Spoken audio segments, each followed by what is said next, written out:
Welcome na naman po sa isang video ng Bentech. Gaano kabilis yung plan ng PLDT na Plan 1699.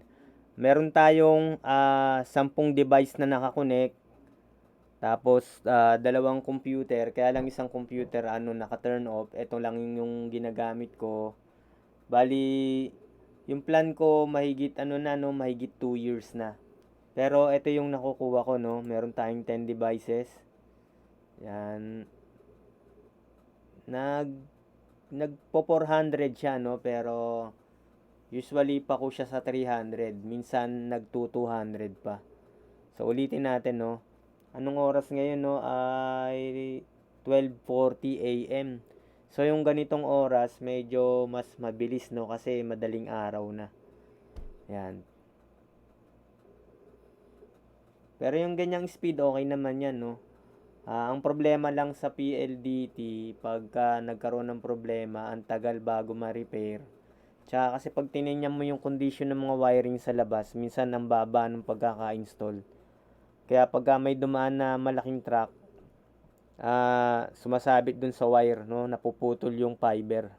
Tapos minsan naman mapapansin nyo yung knockbox niya ay walang takip. Kaya pag maulan, no, siguro na ng tubig, kaya nagkakaproblema pag umuulan. So dito sa plan niya, no, yung plan 1699, 500 Mbps na pala, no. So mabilis na rin 'yan, no. 310 okay na rin naman 'to, pero never mong ma-achieve yung 500 Mbps na 'yan, no. Siguro sa unang kabit baka, pero mga ilang buwan lang ay malabo na. Mga 80% lang siguro or minsan mas mababa pa. So may dalawa akong connection, Converge tsaka PLDT. Pero napapansin ko, no, medyo mas okay naman si PLDT. Si Converge, minsan nag-maintenance siya, no, minsan yung router niya nag-LOS mga ilang minutes din, no, or mga 1 hour din, mga 2 hour ganon, naka-LOS pero babalik din siya. Pero pag PLDT, pag nag-LOS siya, red yung ilaw ng router nyo, sigurado may problema yan sa labas. Hindi yan basta-basta bumabalik.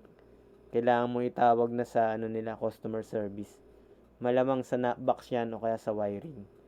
So yun lang, maraming salamat. Hanggang sa muli.